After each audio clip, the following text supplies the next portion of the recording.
मुत्तहिदा अरब इमारात की रियासत अजमान के एक खूबसूरत कैफ़े चाय शाय में उर्दू ज़बान के फ़रोग के लिए सजी एक खूबसूरत महफ़िल शेर व सुखन।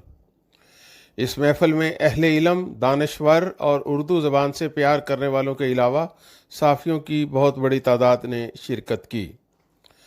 इस शेर व अदब की महफ़िल को मुख्तलिफ़ शोहरा ज़हीर मुश्ताक राना, एया भोजपुरी, मेगी असनानी, फैसल महमूद, हुसैन अली हुसैन, आमर लियाकत बाजवा और अदनान मुनव्वर ने अपने अपने खूबसूरत कलाम से सामईन से खूब दाद वसूल की। तो लोग भर के पुकारा करते, कम से कम तुम तो ना नुकसान हमारा करते, कर तो लिया था तेरे साथ गुजारा, लेकिन अब तेरे साथ भी करते तो गुजारा करते। बुझा चराग सरे ताक धर के रोएगा, ये वक्त मुझको कभी याद करके रोएगा। मतलब का कोई शेर सुनाए जहां पना, हम सामही पे कहर न ढाए जहां पना। बच्चों को भूखे पेट सुलाने के बाद, बच्चों को भूखे पेट सुलाने के बाद हम कैसे गजल का शेर सुनाए। अपने मन को मना रही हूँ मैं, अपने मन को मना रही हूँ मैं, आज मेहंदी लगा रही हूँ मैं। इस महफिल की सदारत नामवर शायर ज़हीर मुश्ताक ने की, जबकि निज़ामत के फ़राइज़ नौजवान शायर अदनान मुनव्वर ने अदा किए।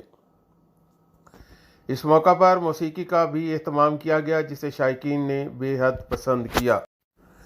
चाय शाय की ओनर डॉक्टर नुरत सबा का कहना था कि उर्दू के फ़रोग के लिए इस तरह की महफ़िलों का एहतमाम करते रहेंगे।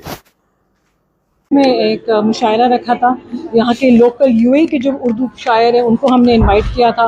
ये प्रोग्राम मैं सरोश और अदनान मुनव्वर है, उनके साथ हम लोगों ने मिलकर ये प्रोग्राम डिसाइड किया। माशाल्लाह इट वाज़ अ हिट। लोगों माशाल्लाह बहुत सारी बुकिंग्स हुई, बहुत लोग आए, उन्होंने बहुत इंजॉय किया। और दिस इज़ टू प्रमोट, हम लोग चाहते हैं कि भाई हम यहाँ पर इस यूएई में उर्दू प्रमोट करें। ये सब उर्दू की मोहब्बत में था और इंशाल्लाह फ्यूचर में हमारा है प्लान यही इंशाल्लाह कि फ्यूचर में इसी तरह से और भी जो है वो करेंगे प्रोग्राम्स, जिसमें हमारे पाकिस्तान, देखें पाकिस्तान से जुड़ी जो चीज़ें हैं, not just Pakistan, obviously Urdu speaking जो है वो सिर्फ पाकिस्तान में नहीं, हर काफ़ी सारे मुल्कों में होती है। तो जैसे आपने देखा आज की जो हमारी जो इवेंट था उसमें उर्दू स्पीकिंग थे, इंडिया से भी थे। तो it's for the love of Urdu and इसको प्रमोट करना है। मैं अपनी बात करता हूँ, मैं यहाँ पे यूएई में पैदा हुआ था, born and brought up in UAE. तो हमने तो फ्रेंच ली हमेशा से, उर्दू का इतना कोई कॉन्सेप्ट था नहीं। तो उर्दू इससे हमें हमारी नॉलेज में इजाफा होता है। तो आई थिंक हम और हमारे आने वाली जनरेशन, इनके लिए बहुत ज़रूरी है कि इस तरह की छोटे मोटे जो है फंक्शन होते रहे, ताकि एक इंगेजमेंट रहे उर्दू ज़बान से, क्योंकि इतनी खूबसूरत हमारी ज़बान है। एंड